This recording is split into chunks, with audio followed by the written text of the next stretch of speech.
how do you know what you're passionate about? Well, you don't. I mean, you just have a go at doing stuff and find out, you know. Bruce, if it's okay, I'll be your last. If that's okay. Hooray! Always save the best wine till the last. It's Yeah, yeah, yeah, it's I mean 3 hours of doing interviews. I mean everybody yeah. today was nice, but do you have like in your career like an interview that's gone wrong that still lives rent free in your head, like in the 90s or 80s or something like that? That somebody asked you something stupid or something that lives rent free, a bad Oh, interview? when I was with doing a maiden thing on one of those like headbangers ball things, you know, which I was kind of like, really have to do headbangers ball? I said, isn't that just kind of like the most trivial way of approaching kind of music that means a lot to people, and you just trivialize it and make it sound like it's just music for kids. And no, it's not. It's music for your life, man, you know, and you just don't understand that because you're so clever, you know. So I turned up. I turned up, and they said, "Oh, you're going to lead the show." So I turned up dressed as Sherlock Holmes, but I in like that. drag. So underneath, I was just wearing this pair of underpants and like nothing else. So the cloak and the deerstalker hat, and I did this loads of ridiculous gags, you know. And finally, I said, and I unveiled this, and they said, "Cut, cut, cut, cut, cut." We have a real problem with that. I said, "Oh, what's the problem?" Well, it's your underwear. I said, yeah, it's just like a bikini, you know. If I was a girl and I was in a bikini, what's the problem? No, it's not the problem. It's the bulge. The It's- the bulge? I said, well, that's my penis and testicles, you know. We're all equipped with them, you know. I'm a guy, you know. What you want to just like, you know, have it like action, like G.I. Joe, where there's like, hey, there's nothing there, you know. You're I said, anatomically correct, Bruce Dickinson. yeah. And so I said, what is just, well, is there any way you could cover it up? I said, well, with what? And lying around there was an American flag. So I said, okay, let me tuck this American flag into my underwear. Okay, how's that? He goes, yeah, that's okay. You know, Okay, it's does just that's like, better somehow?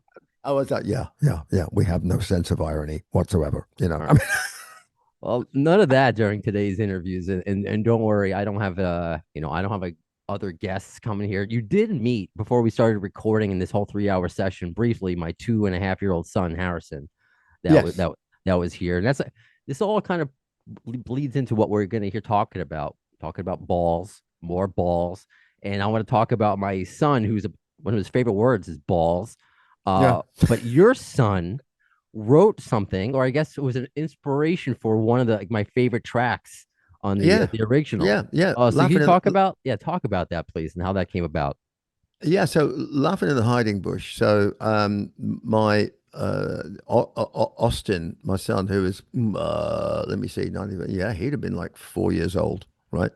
So he's 4 years old, and he comes in running from the garden. He's hiding in the garden, and just like, you know, being kind of cool like kids are. And I said, "What is going on in your brain, mate? What do you think? What are you doing?" And he looked at me and went, "I'm laughing in the hiding bush." And I went, "That's so cool." And so I wrote that one down. Now here's Bro Griffin, who's out on tour with me as the stage manager, and is in charge of doing all the video wall and everything else like that. And he's been working as crew now for ages, and his amazing girlfriend Kerry, they were together on the Maiden tour for a long, long time, working as crew. And Griff said, he said, you know, Dad, you know that laughing in the hiding bush? I went, yeah, yeah, yeah. He said, that was my words. I invented that phrase, and he stole it. You know, I was like, oh, I'm not going to get involved in this. But yeah, so yeah, yeah. So anybody, but Austin gets royalties for that. You know, hey, Oh, I love that. And he was only 5. Again, I mentioned my son Harrison's 2.5. I'm trying to teach him music and the way he says things. He's you nothing know, sentences yet. you know, they're both of my boys. I mean, have got amazing voices.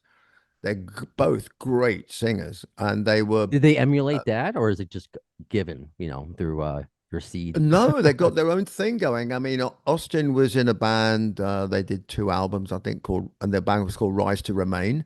And then he was in another band called As Lions. and they had a top 10 radio hit in the USA, you Hmm. know.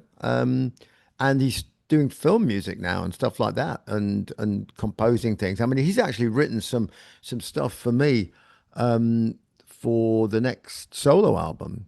And I'm hoping we can get one of his cuts. I'm going to do some vocals on it and get one of his cuts onto the record because it's awesome stuff.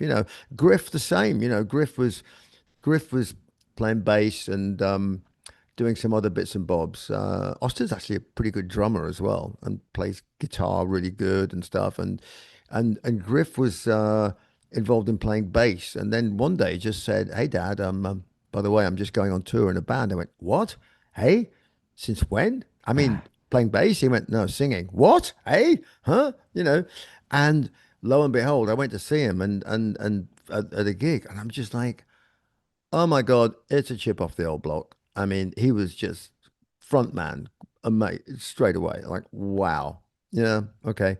But he's not kind of he's not he's written some really cool stuff. He had a band called Shapes, Shapes, but the A was like looked like a V or something else like that. Um, but he did some cool stuff. I mean, it's kind of like crossover metal with sort of like, I don't know, dub or something else like that.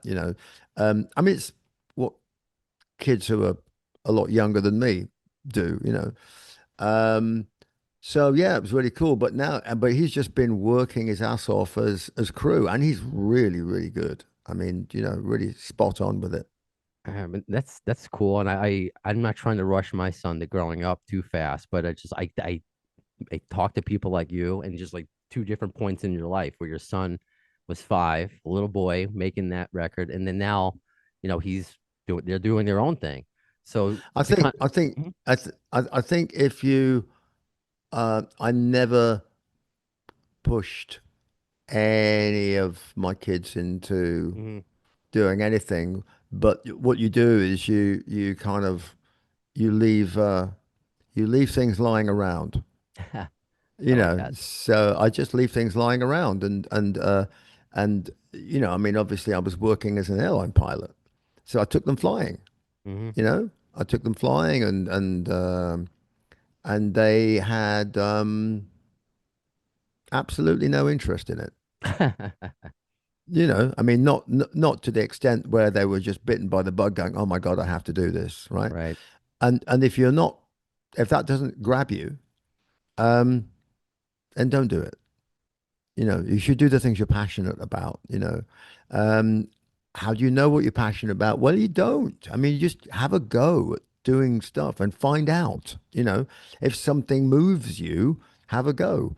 Um, And the other thing is with kids is that sometimes they do stuff and they don't want you to know. So they just, Mm. they'll be doing stuff in secret. And they just won't tell because I it's their fear those thing. days. I fear It's their those days. thing. Yeah. Yeah. You No, know, yeah. I'm already an overprotective, you know.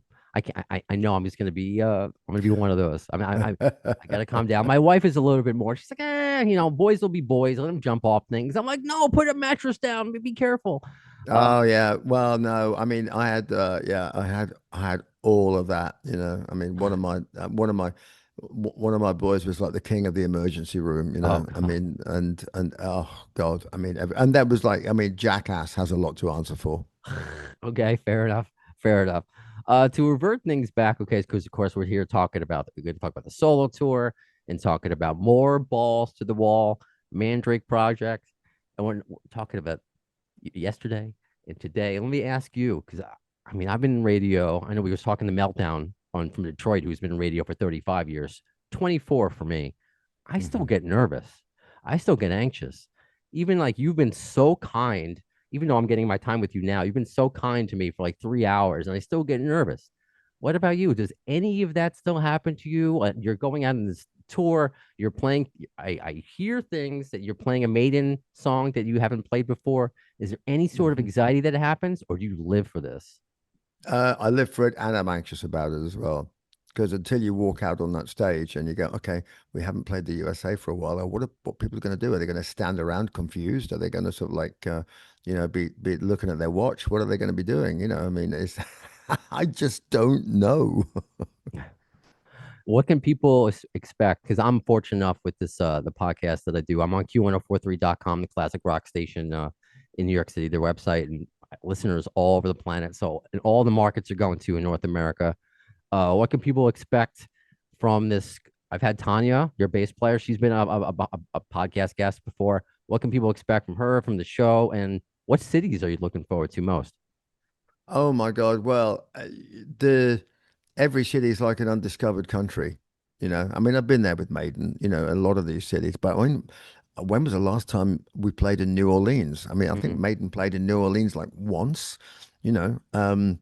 So I thought, well, you know what, for two reasons to go back to New Orleans. So one is that we haven't played there for ages, so let me just find out what's going on. And the other one is New Orleans is kind of cool. So just to wander around Bourbon Street and soak it all up. I know it's probably a bit of a tourist trap and all the rest of it, but who cares? You know what I mean? So we have fun, doing that kind of stuff. Um, I'm really looking forward to all the shows. To be honest with you, all of them, because every one of these people that's turning up to the shows, as far as I'm concerned, is precious because um, it's a real choice to come and do this thing. It's not like one of those things that like with a band like like Maiden, or like a big event type thing, where it's like a feeding frenzy where everybody's like, oh my God, I gotta get tickets, and I'd kill my grandmother to get tickets for that, and they end up in like the last row and 75,000 people looking at things through a pair of binoculars, so you know, I'm at this, even as weird as it might sound, I'm treating this tour as, this is a tour of building new friends and building new friends. mm, Um, and because people have not seen us for 30 years, so people don't know exactly what to expect.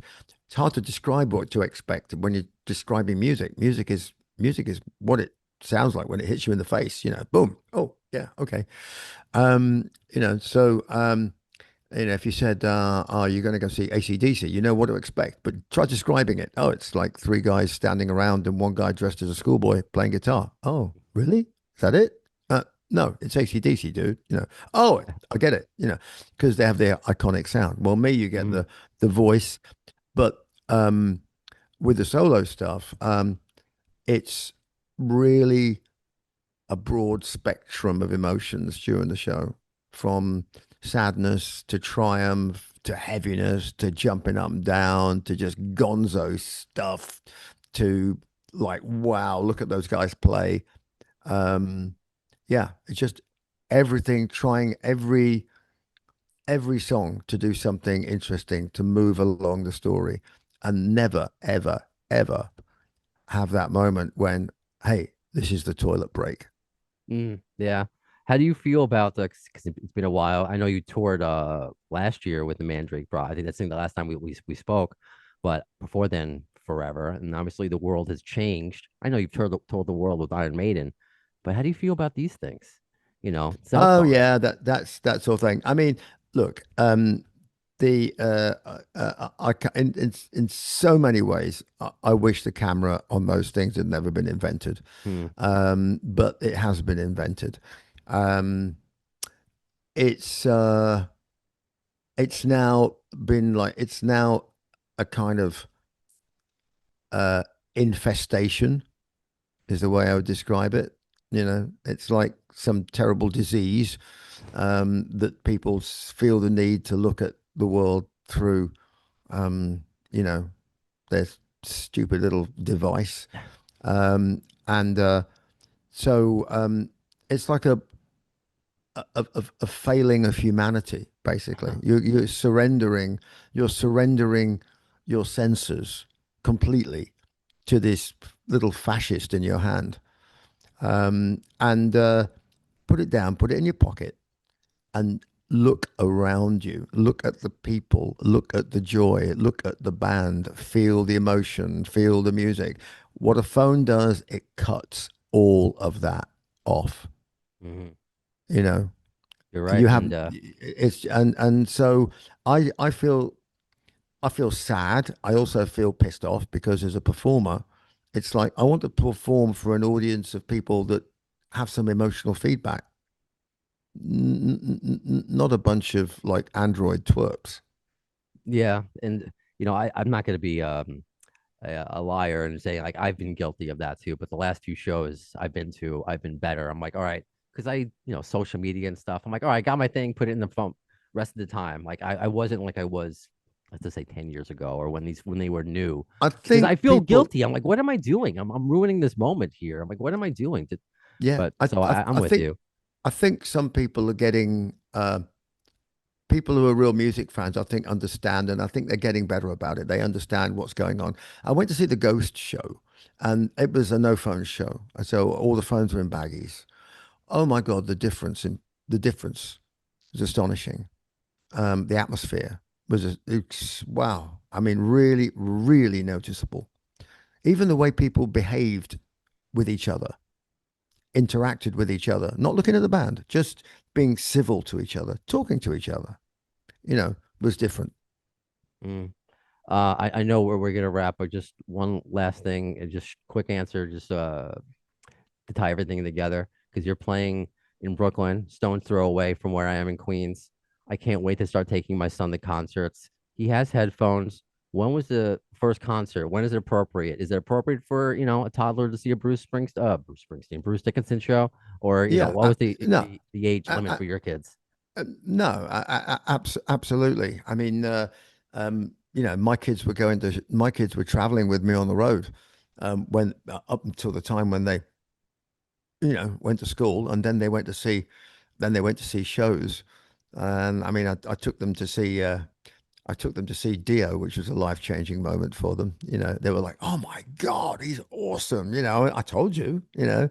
um, and my son became, funnily enough, Austin, my eldest, we became big buddies with Wheatus. Do you remember Wheatus? Sure, teenage A dirtbag. ticket to Iron Maiden, but Teenage Dirtbag, right? Mm-hmm. So he became big buddies with them, and I actually had them round to Sunday lunch when in the middle of their tour. So we went to see them and stuff, and they were cool. They're big Maiden fans, genuinely big Maiden fans. So and we had fun. So he saw all that, and my kids have always been kind of like brought up and exposed to music and backstage, so um they're not impressed by it anymore. They're not like, oh my God, I'm going to go backstage. It's like, oh yeah, I'm going to go backstage. Yeah, but it's probably be full of a bunch of assholes. So Well, having Bruce Dickinson as a dad, I can only imagine the experiences they've had. And hopefully, next time we do this, maybe he'll be my co-host. Bruce, thank you for being my guest. Thank you for being so awesome today with all these tours, 3 hours. Rest your voice. You have a tour to go on. Why are you talking to me? Go rest, please. you raise a very good point there. That's exactly. I'm going to go lie down in the darkened room. Well, thank you, Bruce, and I hope we get to do this again. Thank you, mate. Cheers. All right, you have a great day. Bye. Thanks. There he goes, Bruce Dickinson. 3 hours of interviews. We got our 20 minutes. But yeah, I was on Zoom with him for 3 hours while he did interviews all across the country and no breaks. Well, actually, I gave him a break. We had no break scheduled. My initial time I scheduled in there. I'm like, you know what? Go to the bathroom. If I can go, this is how it works. If I could go in between your interviews and you can't, that's not very fair. So if you wouldn't mind, I'll go last. So he stayed a little later, gave me my time. Thank you, Bruce Dickinson. Pleasure to work with. And my second time getting to do this with him, tour slash doing an interview. And if you don't remember, if you want to go back and listen to my first Bruce Dickinson interview was back last year for episode 452. We spoke about when the Mandrake Project first came out. And if you're new to the podcast or just curious why Bruce Dickinson's going on a GNR-centric podcast, and if you're watching on YouTube, you're like, how do you not address the Guns N' Roses posters in the background? Well, there's an agreement, and nothing to do with Bruce. He would talk about anything. You may remember, for those of you who are familiar with the podcast, my first interview with him, I had to say kind of what happened, because I presented it as, hey, I'm going to get to talk to him a little bit about GNR, but presented it in a positive way, and I tried to do that, but I had to cut it. I had to cut it from the interview, and not at the request of Bruce, by his management or his people. I don't want to say his direct management, his people, but like I get it, because especially in this GNR world where I've often expressed the world of clickbait, but there are just some sites that will just create news, and when you're trying to promote a certain thing for an artist, the slightest negative thing can really derail an entire promotion. So, like, I get it. So, not to be completely vague, and you can't quote anything with this, because I'm just kind of really paraphrasing a thing what I had to cut. Bruce tried to see GNR at Power Trip, and security wasn't very nice to him. So that's what I had to cut the first time around. This time, just avoided it. Just avoided it. I was like, you know what, maybe I can bring it up this way. I'm like, you know what? It's not worth it. It's not worth it. So, yeah, I don't know. I'm sorry if you're disappointed that I didn't talk about Guns N' Roses with Bruce Dickinson. Maybe in the future, but I'm not too sure. I'm really appreciative of getting to talk to him about anything else. He's Bruce Dickinson. He's still an icon. But I digress, because I wanted to explain that before I wrapped up the episode. Also want to do a quick, because I got another nice email, or I should say a nice message, because it's not through email technically. Let's do a quick Mr. Mailstone. Here's the mail, it never fails. It makes me want to wag my tail. When it comes, I want to wail.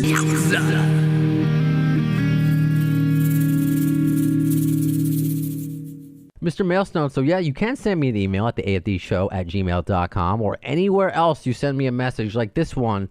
Michelle on YouTube left a nice comment on my Fine, I'll Talk About Axl's Voice episode. So she writes, been a GNR fan most of my life. They were my hands-down favorite band as a kid. As an adult, four-way tie between GNR and 3 additional bands. They're usually still my go-to. I became a fan of their music like it was nothing else I've heard before or since. I also had a rough childhood. Not to the degree of Mr. Rose. Still, their music gave me something to scream along with, to drown out the fighting that usually going on in my home, and to scream along with while overcoming some stuff as an adult, residual childhood stuff. So we all understand that, unfortunately. I still do love them and their music. Sure, most of their members left for various reasons, and they also moved on because I was a fan of, at such an unhealthy level, I couldn't continue. Not to go into details. Okay, that's fine. I was surprised to see them reunite. I think we all were surprised and happy. Do I want to see them live? No, thanks. If you want to, go have fun. Okay. Well, I think you should, because it may not be the same, but I've enjoyed myself every time, and I hope they announce a North American date, because I can't wait to go with my son. You may hear in the background playing with puzzles and running around the apartment. I can't wait for him to go to see Guns N' Roses. But I digress. Let's continue with our comment. Love this podcast equally for the GNR stuff and mental health stuff. The mental health stuff certainly needs to be addressed, especially the guy's mental health. It's awesome having a guy. Is having those conversations. So to Brando, bravo for having this podcast and addressing this. I also need to address my son, who is now making a habit of interrupting episodes. He wants me to open this puzzle of a plane. He's gotten very good at puzzles. I gotta get you a Guns N' Roses puzzle. That might be too difficult for him. You want an airplane? And do you want... you're welcome. You want this train too? Yeah?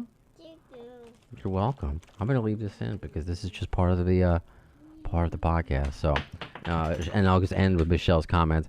To all the haters, quoting Slash at the end of Get in the Ring. Well, if you know, you know. Cheers. So thank you, Michelle, for that. I do suggest seeing GNR. If you're basing your opinion on online clips, please do not do that. Go back and listen to some of my review episodes. I know I haven't done any reviews this year other than the Sabbath episode, but even that, whether I spoke to Carla Harvey or Jason, who went on the Sabbath review, GNR is still a great experience live. So if it fits your budget, I still encourage you to go. Anyway, that does it for this episode of Appetite for Distortion. When will you see the next one? In the words of Axl Rose concerning Chinese democracy, I don't know if soon is the word, but you'll see it. Thanks to the lame ass security, I'm going home.